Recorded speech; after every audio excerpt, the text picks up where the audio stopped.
好，小杨3号机连南波2号机准备。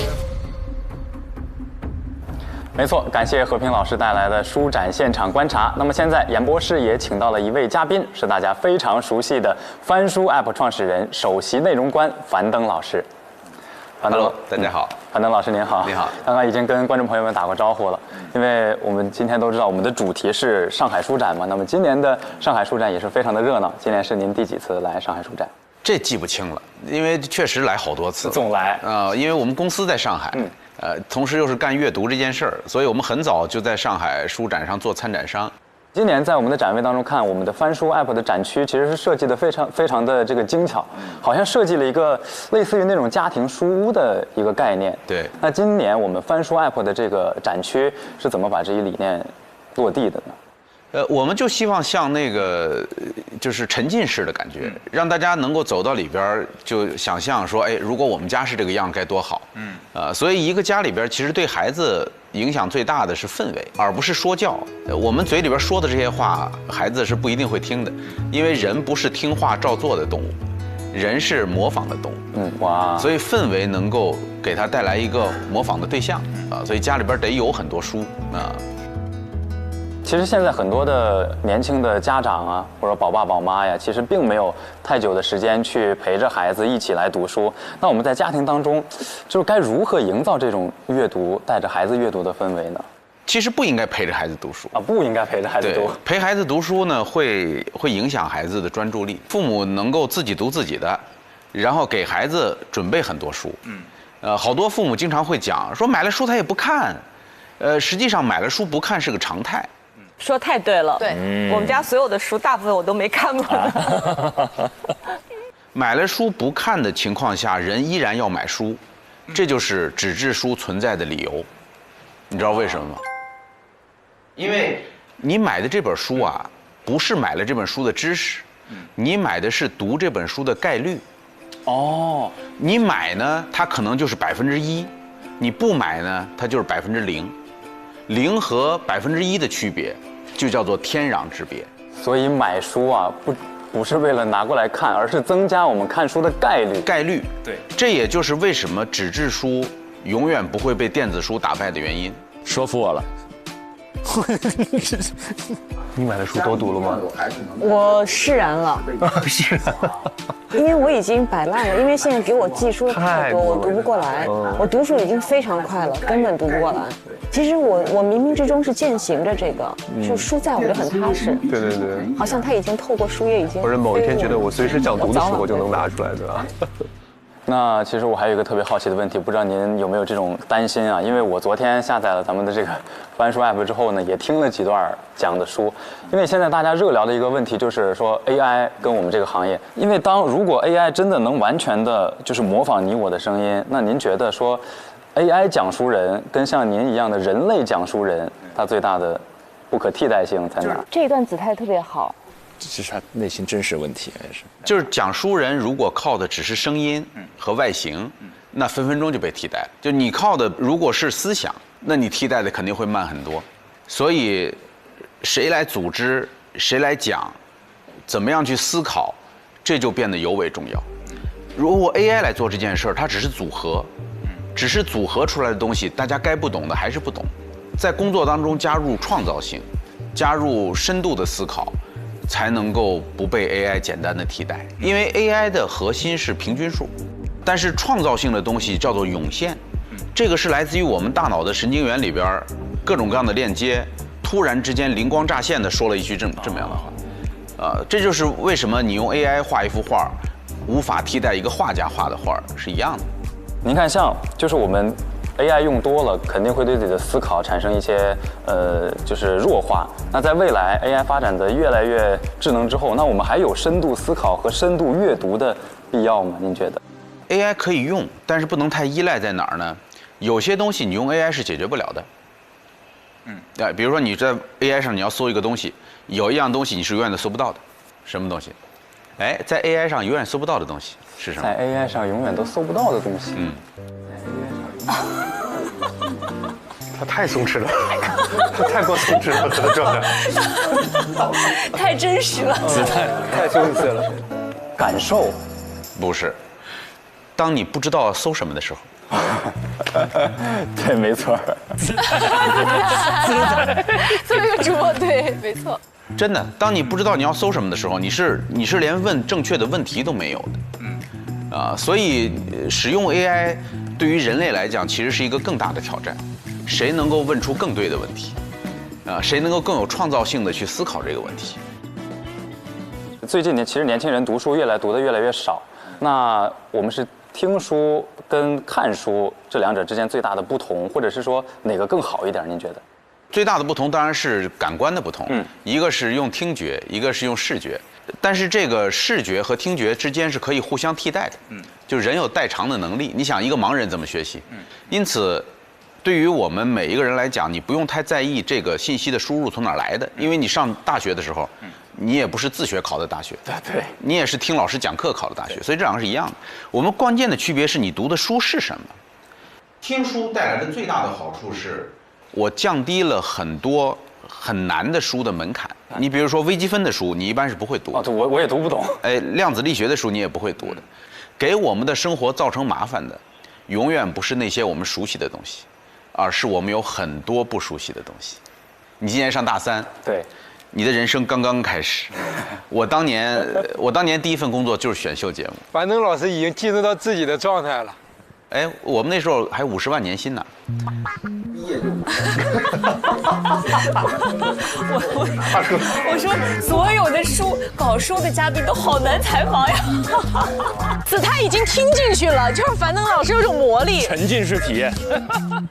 就是毕业就50万年薪。是选秀节目，通过选秀之后拿到那个 offer， 1年50万。就这个，对。那就是我当年第1名，哇！但是你现在回过头看，你会发现，你刚毕业的时候，你不知道的东西实在是太多了，太迷茫了。对，所以我们的生活当中给我们造成麻烦的是大量的我们不知道的东西，但是因为这个东西你不知道，所以你不会去读。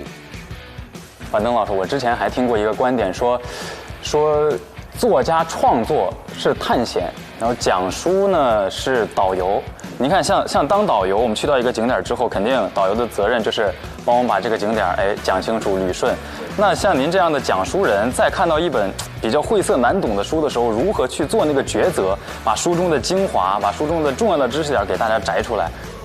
子泰隔几个会问出一个好的问题。对，有几个很好的问题，就是你自己要读过很多的书，你的感受跟大家是能够共通的，没有标准。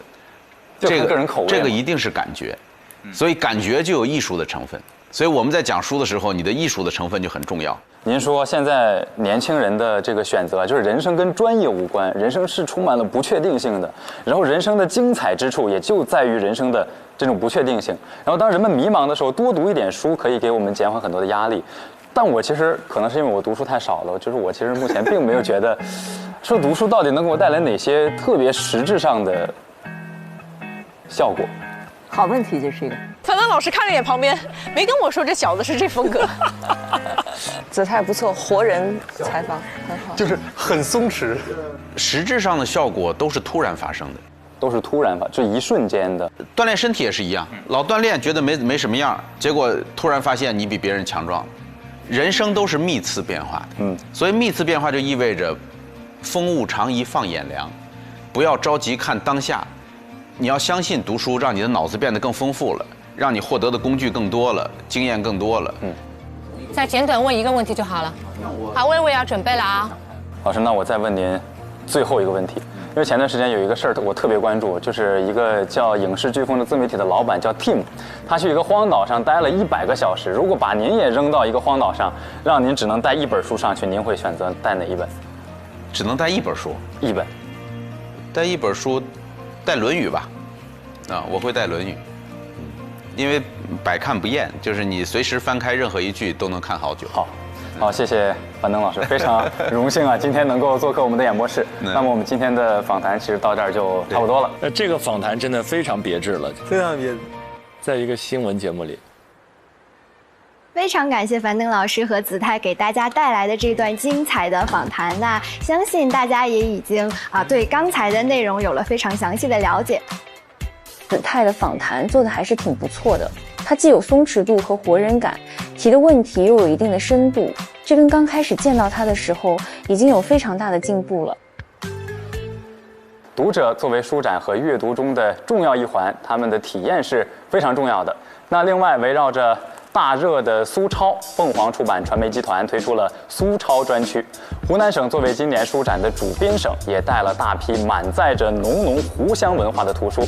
在这里要特别介绍一下，今年首次举办的旧书新知全国邀请展，中国书店、上海旧书店、四川毛边书局等来自全国各地的多家书店携古旧书精品集中亮相，为新书云集的上海书展带来了不一样的体验。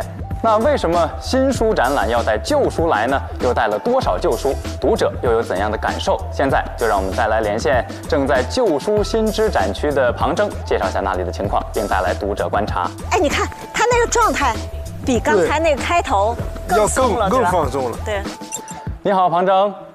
好的，主持人好，观众朋友们大家好。那现在我所在的位置呢，就是主题展示馆2楼的旧书新知区域了。在新书云集的上海书展啊，为什么我身后的这一大批旧书也吸引了无数的读者朋友们前来购买打卡？这里呢，也被大家评为是本届书展最大的亮点和最新的特色。那么旧书新知它到底新在哪儿呢？逛完了好几圈之后呀，我也总结了3个词语，分别是焕然一新、历久弥新和推陈出新。大家可以跟随镜头，我们一起来看看啊，这一次旧书书集它到底带来了哪些全国各地的特色旧书集市？那首先呢，就是这一家来自北京的中国书店了。它成立于1952年，同时呢，它也是新中国第1家国营的古旧书店，也是目前国内现存最大的一家古旧书的实体书店了。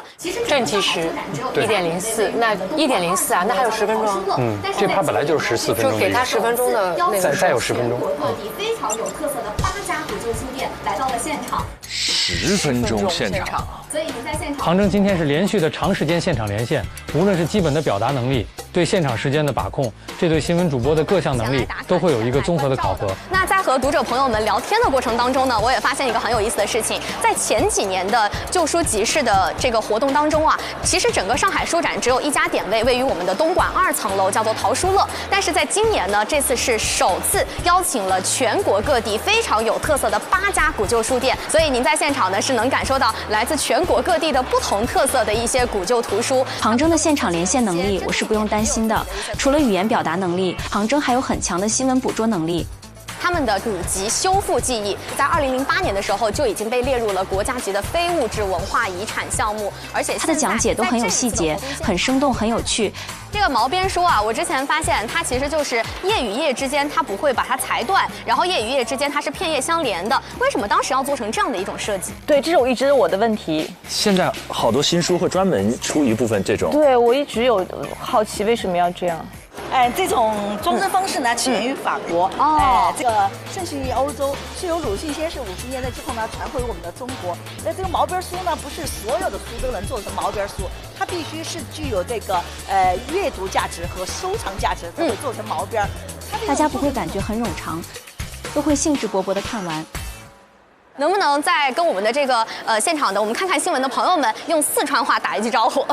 好，上海的朋友大家好，我是来自成都的毛边书局的工作人员啊，欢迎大家到成都做客。好嘞，好嘞，谢谢马老师，那不打扰您了啊。好的，这段也很好，那不打扰您了啊。毛边书局。那我想啊，这样的一个毛边书，它经过了几十年的一个历史洗礼，从法国来到中国，然后在毛边书局给大家进行了一个集中的呈现。你能感觉到这俩人之间已经产生信任感和默契了吗？有，彼此信赖，能托付。这个在现场太重要了。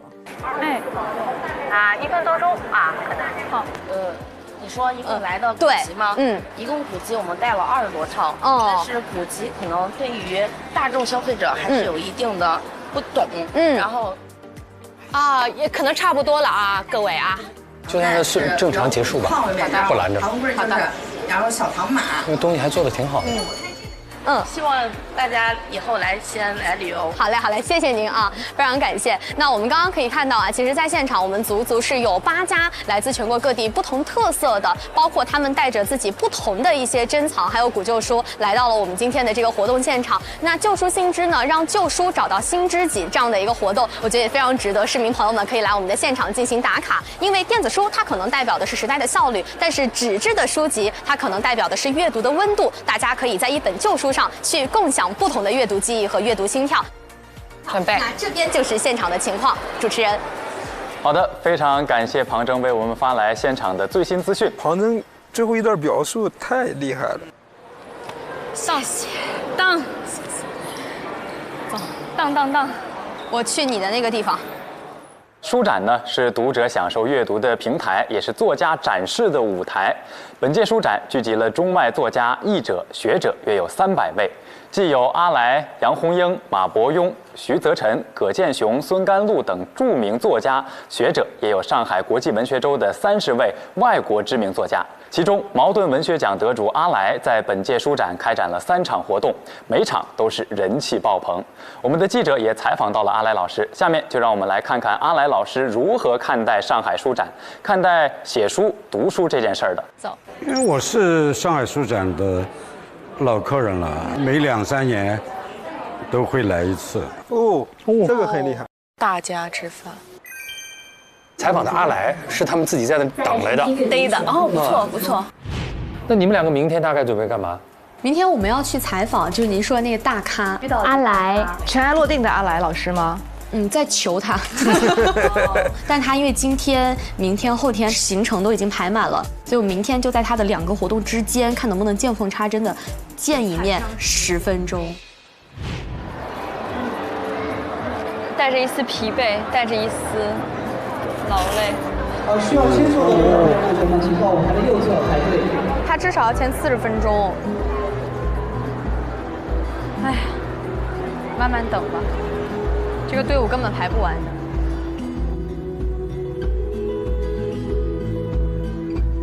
他们其实好几天没好好睡了，他们好辛苦。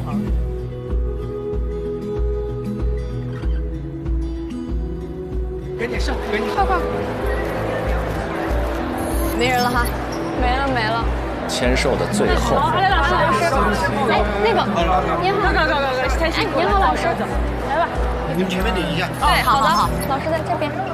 怕老师跑了，是他2个护送老师。是这里吗？对，老师在这边。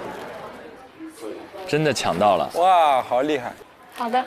阿来老师您好，好，我们是那个东方卫视看看新闻的记者，然后也是刚刚看了您那个签售会，我们自己也特别有感触。是这样，就是我上个月看您在重庆山城，然后参加了读者大会，然后当时您有说，就现在大家好像比较依赖于图片、影像去表达，但是没有文字真正的思考。然后我们这次做一个直播活动，我们正好就想通过语言、文字和书籍当中的内容，带领大家一起去全民读书。能不能邀请您就作为这个领读人，然后您可以读一段书里的内容，您可以挑选一段，就从头开始读。可以，我是一片雪，轻盈地落在了玉龙雪山顶上。有一天我醒来，发现自己变成了坚硬的冰，和更多冰挤在一起，缓缓向下流动。在许多年的沉睡里，我变成了玉龙雪山冰川的一部分。我望见山下绿色的盆地，我想起来自己的前生，在从高空的雾气化为一片雪，又凝成一粒冰之前，也是一滴水。还是很动人的。前2句一出来，真的。最近这些年，其实很多的实体书店慢慢的都关停了，但是我们这次发现，其实书展还是人声鼎沸，然后人潮拥挤。因为我们纸张跟文字伴随我已经是几千年的历史。当我们说到知识的时候，我们就会想起来，它就是一本书。